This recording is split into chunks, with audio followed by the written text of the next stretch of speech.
നമസ്കാരം. ഇന്ത്യ ഞങ്ങളെ തകർത്ത് തരിപ്പണമാക്കി.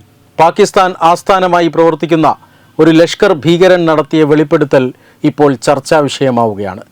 ലഷ്കർ ഭീകരൻ ഹഫീസ് അബ്ദുൾ റൌഫാണ് ഒരു പൊതുപരിപാടിയിൽ പങ്കെടുത്ത് സംസാരിക്കുമ്പോൾ ഈ വെളിപ്പെടുത്തൽ നടത്തിയത്. പഹൽഗാം ഭീകരാക്രമണത്തിന് ഇന്ത്യ നൽകിയ തിരിച്ചടിയായ ഓപ്പറേഷൻ സിന്ദൂർ പരാജയമായിരുന്നെന്നും ആക്രമണത്തെ തങ്ങൾ ഫലപ്രദമായി പ്രതിരോധിച്ചെന്നും വീമ്പിളക്കിയിരുന്ന രാജ്യമായിരുന്നു പാകിസ്ഥാൻ.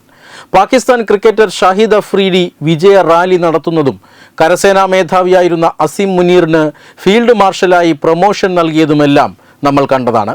ഭീകരകേന്ദ്രങ്ങൾക്കും സേനാകേന്ദ്രങ്ങൾക്കും ഏറ്റ തിരിച്ചടി പാകിസ്ഥാൻ നുണപ്രചരണങ്ങൾ കൊണ്ടാണ് മറച്ചുപിടിച്ചത്. എന്നാൽ ഈ പ്രചരണങ്ങളാണ് ഇപ്പോൾ അബ്ദുൾ റൌഫിൻ്റെ വെളിപ്പെടുത്തലിലൂടെ പുറത്തു വന്നത്. കഴിഞ്ഞ ദിവസം ലഷ്കറിൻ്റെ ഉപമേധാവി സൈഫുള്ള കസൂരി പാക് സൈന്യവും ലഷ്കറുമായിട്ടുള്ള ബന്ധവും തുറന്നു പറഞ്ഞിരുന്നു. ലഷ്കർ ഭീകരപ്രവർത്തനം നടത്തുന്നത് പാക് സൈന്യത്തിനും ചാരസംഘടനയായ ISIക്കും വേണ്ടിയാണെന്ന് ഇന്ത്യ വർഷങ്ങളായി ആരോപിക്കുകയാണ്. ആ ആരോപണമാണ് ഇപ്പോൾ ലഷ്കർ ഉപമേധാവി ശരിവച്ചിരിക്കുന്നത്. പഹൽഗാം ഉൾപ്പെടെയുള്ള ഭീകരാക്രമണങ്ങൾ പദ്ധതിയിടുന്നത് പാക് സൈന്യമാണ്. അത് നടപ്പാക്കുന്ന ദൗത്യം ലഷ്കറിനാണ്. ഇക്കാര്യമാണ് ലഷ്കർ ഉപമേധാവി ഇപ്പോൾ തുറന്നു പറഞ്ഞിരിക്കുന്നത്.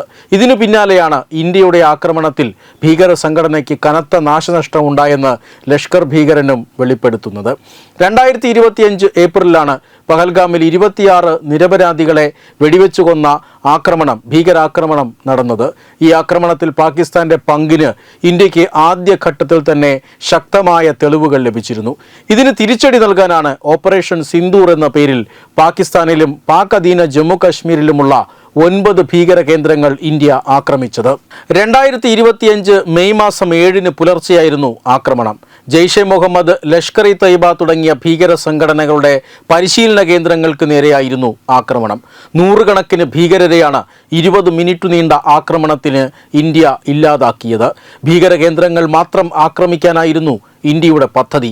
എന്നാൽ ഇന്ത്യ ആക്രമിച്ചത് ജനവാസ കേന്ദ്രങ്ങളെയാണ് എന്നാരോപിച്ചുകൊണ്ട് പാകിസ്ഥാൻ പ്രത്യാക്രമണത്തിന് ശ്രമിക്കുകയായിരുന്നു. നൂറുകണക്കിന് ഡ്രോണുകളും മിസൈലുകളും പാകിസ്ഥാൻ ഇന്ത്യക്ക് നേരെ പ്രയോഗിച്ചു. എന്നാൽ ഒന്നും ലക്ഷ്യം കണ്ടില്ല. ഇന്ത്യയുടെ വ്യോമ പ്രതിരോധ സംവിധാനങ്ങൾ എല്ലാത്തിനെയും ആകാശത്ത് വെച്ച് തന്നെ തകർത്തു കളഞ്ഞു. മാത്രമല്ല, പാകിസ്ഥാന്റെ വ്യോമസേനാ കേന്ദ്രങ്ങൾക്ക് നേരെ കനത്ത ആക്രമണം നടത്തുകയും ചെയ്തു. പാകിസ്ഥാന്റെ പ്രധാനപ്പെട്ട 13 വ്യോമ കേന്ദ്രങ്ങളിൽ 11ലും ഇന്ത്യൻ മിസൈലുകൾ പതിച്ചു. തുടർന്നാണ് വെടിനിർത്തലിനായി പാകിസ്ഥാൻ ഇന്ത്യയോട് അപേക്ഷിച്ചത്. വെബ് ഡെസ്ക് തത്തുമൈ ന്യൂസ്.